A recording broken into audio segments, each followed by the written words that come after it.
حضرت عمر दिन को तख्ते हुकूमत पे बैठते थे और उनका तख्त को सोने जबरजद का नहीं था, मस्जिद नबवी की चटाई थी और सारा दिन वहां बैठ के लोगों की बातें सुनते।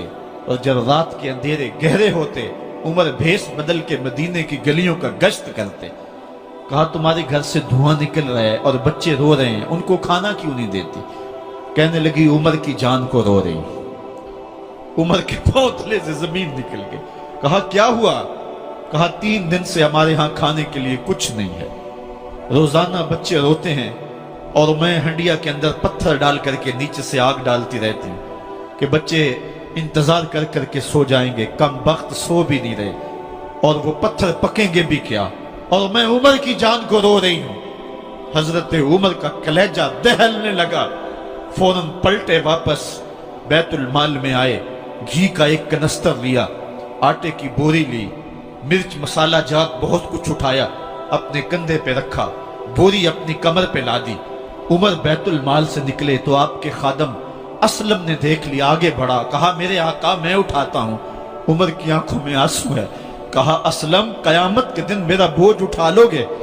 कहा कयामत के दिन तो अपना अपना बोझ उठाना पड़ेगा। कहा उमर को आज अपना ही उठाने दो।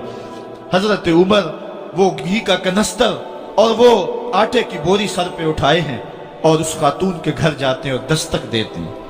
वो जब देखती है उसकी जान में जान आ जाती है। कहा जल्दी जल्दी आटा गूंदो, और उमर सब्जी काटने लग जाते हैं। हजरत उमर रज़ी अल्लाह ताला अन्हो सब्जी तैयार कर देते, उधर आटा गूंद जाता है और फिर ऊपर चूल्हा रखा जाता है, चूल्हे के अंदर आग रखी जाती है, वो खाना पकाने लगती है, आग बुझती है। तारीख ने लिखा है आग बुझने लगती है, उमर झुक करके फूंके मारता है। उमर झुक झुक के फूंके मारता है। खाना पक गया और बच्चों के सामने खाना रख दिया, बच्चे खा रहे हैं। अब बच्चे रो रो के निढाल हो चुके थे। हजरत उमर अपने हाथों को और अपने घुटनों को और अपने पांव को जमीन पे लगा के, जिस तरह बकरी का बच्चा चलता है वेड़े के अंदर, कभी इधर चलते हैं कभी इधर चलते हैं, ताकि बच्चे मुझे देख के खुश हों और दिल में कहते उमर जितना रुलाया है अब इतना हंसाना भी पड़ेगा। तो कभी उमर अमीरुल मोमिनीन, ये मैं किसी आज के जो है वो लोगों के वोटों पे मुंतखब होने वाले हुक्मरान की कहानी नहीं सुना रहा, मैं उस उमर की कहानी सुना रहा हूं जो 23 लाख मुरब्बा मील का हुक्मरान है, आधी दुनिया का बादशाह है। हजरत उमर जो है जिस तरह बकरी का बच्चा चलता है, इस तरह अपने हाथ और अपने घुटने जमीन पे टेक करके जो है वो इस तरह चलते हैं। बच्चे उमर को देख के मुस्कुराते हैं। जब बच्चे मुस्कुराने लगे तो हजरत उमर ने उस खातून से कहा बुढ़िया उमर को माफ कर दे। उसने कहा तू इतनी हमदर्दी क्यों करता है? कहा उमर बेचारा बड़ा फंसा हुआ है, फिक्र है उसको यरमूक को, फुस्तात हुलवान की, जब फतह है मिस्र तो तैयारी है ईरान की, आते जाते वफद से मुलाकात भी करता होगा और शब को मालूम हालात भी करता होगा, कांटों में उलझी हुई बेचारे की जान है, नींद उसको भी आती है, आखिर वो इंसान है, मेरी बहन उमर को माफ कर दे। उसने कहा नाना उमर की बात मेरे सामने न कर, कयामत का दिन होगा, उमर का गिरेबान होगा और मेरा हाथ होगा। जब उसने ये बात कही तो उमर बर्दाश्त न कर सके, बच्चों की तरह बिलक बिलक कर रोने लगे। कहा वो बदनसीब उमर तेरे सामने है, आज ही कहला जो कहना है, कयामत के दिन मुझे माफ रखना। उसने कहा तू उमर है? कहा बदनसीब उमर तेरे सामने खड़ा हूं। मेरे उमर कहते हैं अगर दजला के किनारे एक बकरी का बच्चा भी प्यासा मर गया उसका हिसाब भी उमर से लिया जाएगा। हजरत उमर निकले यरूशलेम में, एक ऊंट है एक गुलाम है, कभी वो सवार होता है कभी आप बारी मुकर्रर की है।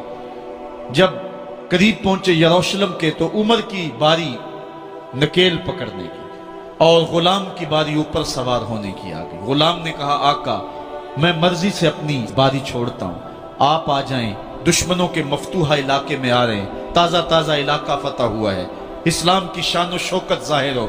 उमर ने कहा इस्लाम की शान और शौकत ऐसे जाहिर नहीं होती है, अपनी बारी पे तुम बैठोगे, अपनी बारी पे मैं बैठूंगा। लोग मुंतजर खड़े हैं, दूर से जब देखा कहा इसकी हैबत से कांपते थे हम, ये तो कोई हबशी लगता है, रंग काला है, होंठ मोटे हैं, इससे तो ज्यादा हसीन इसका गुलाम है जो आगे आगे चल रहा है। حضرت ابو عبیدہ نے کہا دھوکہ کھا رہے ہو، ہمارا آقا وہ نہیں ہے جو اونٹنی کے اوپر سوار ہے، ہمارا آقا وہ ہے جو لگام تھامے آگے آگے چل رہا ہے۔ حضرت عمر رضی اللہ تعالیٰ عنہ کو آگے بڑھ کے جابیہ کے مقام پہ حضرت ابو عبیدہ بن جراح نے استقبال کیا، تو حضرت عمر آگے بڑھے اور انہوں نے آگے بڑھ کر کے حضرت ابو عبیدہ کے دونوں کندھوں پہ ہاتھ رکھا، اور سنو حضرت عمر نے کیا کہا، کہا لا الہ الا اللہ انا کنا اذل قوم فاعزنا اللہ بالاسلام۔ کہا کہ لا الہ الا اللہ، اے ابو عبیدہ بن جراح، ہم ایک ذلیل قوم تھے اور اللہ نے ہمیں اسلام کی وجہ سے عزت عطا کی ہے۔ اور میں تمہیں ایک تاریخ ساز بات کہنے لگا ہوں، اور وہ یہ ہے کہ جب تک ہم اس عزت والے اسلام کے دامن کو تھامے رہیں گے ہماری عزت قائم رہے گی، اور جب اسلام کے علاوہ کسی اور جگہ سے عزت ڈھونڈیں گے تو رسوا کر کے رکھ دیے جائیں گے۔ یہ ہے وہ خلاصہ جو حضرت عمر نے امتوں کے عروج و زوال کا بیان کیا ہے۔ اس امت کو جو خیرات ملی ہے تخت و تاج کی، وہ پینٹاگون سے نہیں ملی، وہ واشنگٹن سے نہیں ملی، وہ وائٹ ہاؤس سے نہیں ملی، وہ محمد عربی کے جوڑوں کا صدقہ ملی ہے۔ اس لیے جب ہم نے اسلام سے انحراف کیا، پاکستان حاصل کیا گیا تھا، پاکستان کا مطلب کیا؟ لا الہ الا اللہ۔ ہم نے اس نعرے کو چھوڑ دیا ہوا ہے، ہم نے انحراف کر دیا ہے۔ آج ہماری نظریں مغرب کی طرف لگی ہے کہ تخت و تاج اس سے نصیب ہوتے ہیں، اور دنیا کے اوپر ہم رسوا ہو کے رہ گئے۔ ہماری پستی، ہماری زبوحالی، ہماری ذلت کا سبب یہ ہے کہ جس جگہ سے ہمیں عزت ملی تھی ہم نے وہ مرکز ہی چھوڑ دیا ہے۔ اس مرکز حیات کو، اس مرکز زندگی کو، اس مرکز عزت کو ہم نے چھوڑ دیا ہے، اور دنیا کے اوپر ہم رسوا ہو رہے ہیں۔ انہی حضرت عمر کی کہانی ہے۔ وادی تہامہ سے گزر رہے تھے کہ بچوں کی طرح بلک بلک کے رونے لگے۔ کہا عمر جوان آدمی ہو اور بچوں کی طرح بلک کے رو رہے ہو؟ کہا تم نہیں جانتے، مجھے بچپن کی کہانی یاد آ گئی۔ کہا کیا کہانی ہے؟ کہا یہی عرض تہامہ تھی، میرے باپ خطاب نے مجھے 5 اونٹ دیے تھے، کہا انہیں لائن میں کھڑا کرو سیدھا۔ میں آگے والا سیدھا کرتا تھا، پیچھے والا ٹیڑھا ہو جاتا، پیچھے والا سیدھا کرتا، آگے والا ٹیڑھا ہو جاتا۔ میرے باپ خطاب نے مجھے بڑا مارا۔ کہا ایک عرب کے بیٹے ہو کہ تم سے 5 اونٹ لائن میں کھڑے نہیں ہوتے؟